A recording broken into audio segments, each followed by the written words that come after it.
Hi, this is Steph with Belladonna Dyes, and today we're going to make an Aurora Borealis inspired shirt. Using a washable marker, mark out some random wavy lines.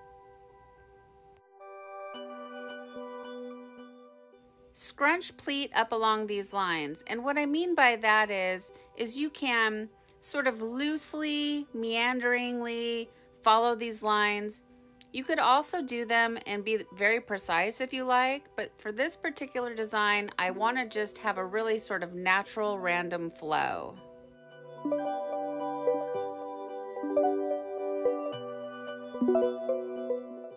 Secure with rubber bands.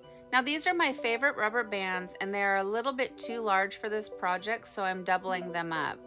I don't want the project to be really tight because I don't want white lines in this, so that's why I'm not using sinew and I'm also not using kite string. I want this to end up with sort of a natural feel to it.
Using a washable marker, I mark out where I want my green lines to be.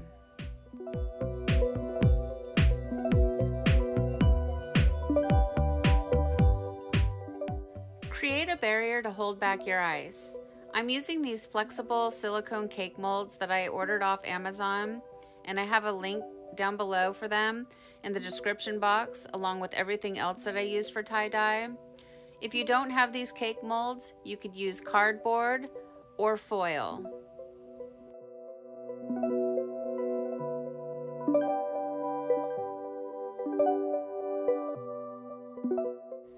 I lifted the rack up out of the bin so that it's laying flat across it.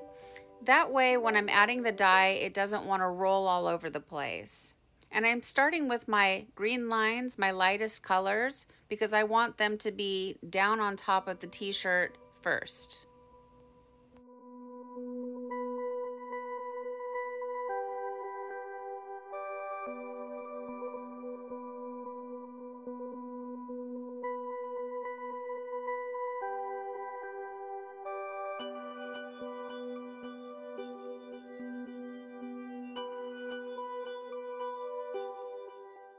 I searched the internet, and also my Roku has an Aurora Borealis setting on it for my screensaver, so I've really been looking at all the different varieties of colors. And so I started with adding the midnight blue down at the bottom part of the t-shirt, and then I'm going to increase up the colors, so midnight blue into nightshade and then up into a purple. I want the midnight blue to be down at the bottom because that's sort of like the darkness of the earth, and then it, you know, increases into a lighter blue and then up into the purple, into the green. That's the goal anyways.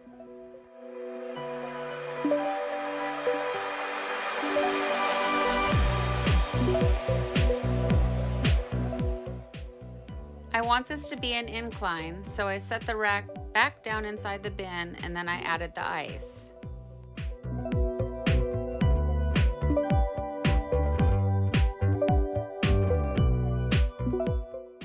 After the ice melted, I came back and I checked the back, and it definitely needed more dye. So I had to rebuild the ice barrier. And not only did we need to flip the shirt over, but we also had to keep the incline going the same direction. So what was on the right side is now on the left side. So if you're going to do this particular pattern, you have to remember that and shift your dye colors. So we started with midnight blue on the right side. Now that we've flipped it over and flipped it, the midnight blue is now on the left side.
It's been 24 hours since the ice has melted, and now it's time for the rinse out. You want to start by using cold water to rinse out any soda ash that might still be reacting within the shirt, and gradually increase your water up to hot and rinse until the water runs pretty much clear. From here, it's going to go into the washing machine on a hot water cycle. I do a second hot water cycle using Synthrapol. I do a third hot water cycle using Milsoft. And what Milsoft is it's a softener that brings softness back into the fabric after the dyeing process. Then I'm going to put it in the dryer, and we'll come back and we'll see our results.